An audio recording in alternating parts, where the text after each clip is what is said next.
teman-teman semua, perkenalkan nama saya Elia Rima Bonerges Purba dari absen 6. Sekarang saya ingin melakukan tugas bahasa Indonesia, yaitu membacakan refleksi diri saya dari pengalaman pribadi saya, yaitu ketika saya masih kecil, saya mendapatkan nilai buruk. Jadi, pada suatu hari ketika saya masih duduk di sekolah dasar, saya menerima hasil ulangan yang nilainya sangat buruk. Ketika pertama kali melihat angka yang tertulis di kertas ulangan tersebut, hati saya terasa sangat berat. Saya merasa kecewa, malu, dan sangat takut pada saat yang bersamaan.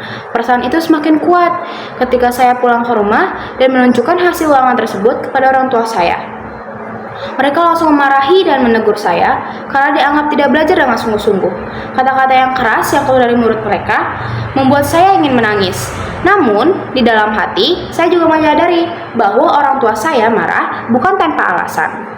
Setelah kejadian itu, saya mulai merenung dengan sungguh-sungguh. Saya berpikir kembali tentang apa yang sebenarnya salah dengan diri saya. Saya ingat, sebelum ulangan, saya sering menunda belajar, lebih banyak bermain, dan tidak benar-benar memahami materi yang diajarkan oleh guru. Saat dimarahi orang tua saya, awalnya saya memang merasa kesal, merasa tidak dipahami, dan ingin membela diri. Tetapi setelah menenangkan pikiran, saya akhirnya sadar bahwa kemarahan mereka adalah bentuk perhatian dan harapan agar saya bisa menjadi lebih baik. Sejak saat itu, saya mencoba mengubah kebiasaan saya. Saya mulai membuat jadwal belajar yang teratur, membatasi waktu bermain, dan lebih fokus mendengarkan penjelasan guru di kelas. Meskipun terasa sulit pada awalnya, perlahan-lahan saya merasakan hasilnya. Saya menjadi lebih paham dengan pembelajaran dan lebih percaya diri saat mengerjakan soal. Dari pengalaman ini, saya mendapatkan pelajaran yang sangat berharga. Saya belajar bahwa nilai bukanlah akhir dari segalanya, melainkan titik awal untuk memperbaiki diri. Teguran orang tua yang awalnya menyakitkan ternyata menjadi motivasi yang kuat bagi saya untuk berubah. Saya mengerti bahwa keberhasilan hanya dapat diraih dengan usaha, kerja keras, dan disiplin.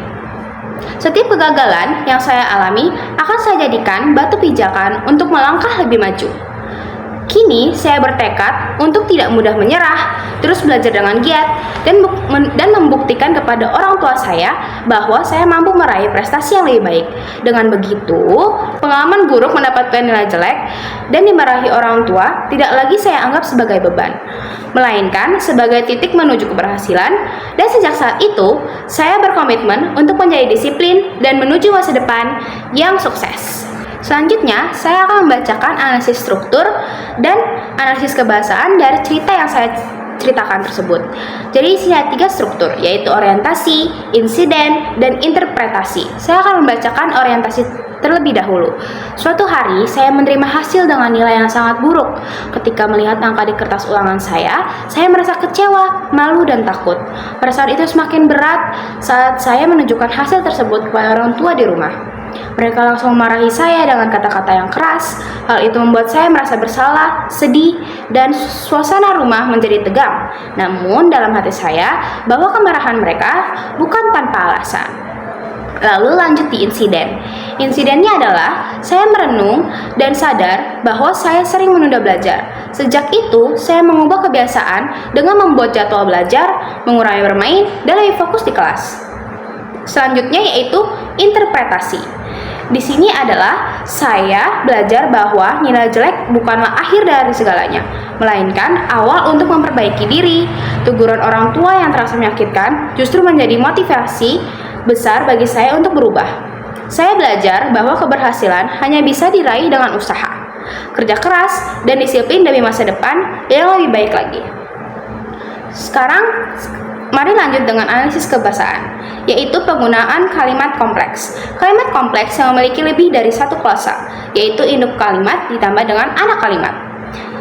Contoh kalimatnya dalam cerita tersebut adalah: pertama, perasaan itu semakin kuat ketika saya pulang ke rumah dan menunjukkan hasil ulangan tersebut kepada orang tua saya. Yang kedua, tetapi setelah menenangkan pikiran, saya akhirnya sadar bahwa kemarahan mereka adalah bentuk perhatian dan harapan agar saya bisa menjadi lebih baik. Yang ketiga, saya belajar bahwa nilai jelek bukanlah akhir dari segalanya, melainkan titik awal untuk memperbaiki diri. Selanjutnya yaitu penggunaan konjungsi. Penggunaan konjungsi adalah untuk menghubungkan kalimat atau klausa, yaitu ada konjungsi waktu. Perasaan itu semakin kuat ketika saya pulang ke rumah. Konjungsi akibat, mereka langsung memarahi saya karena dianggap tidak belajar dengan sungguh-sungguh. Selanjutnya yaitu penggunaan verba. Penggunaan verba terbagi menjadi dua, yaitu verba mental dan verba material. Di sini saya akan membacakan verba material terlebih dahulu. Kalimat yang pertama yaitu, saya menerima hasil ulangan yang nilainya sangat jelek. Yang kedua, mereka langsung memarahi saya karena dianggap tidak belajar dengan sungguh-sungguh.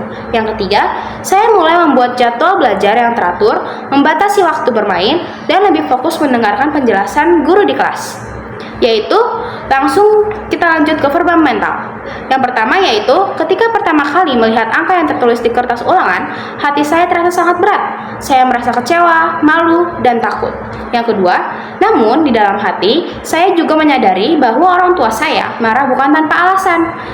Lalu yang ketiga, saya akhirnya sadar bahwa kemarahan mereka adalah bentuk perhatian dan harapan agar saya bisa menjadi lebih baik. Sekian refleksi diri saya. Terima kasih.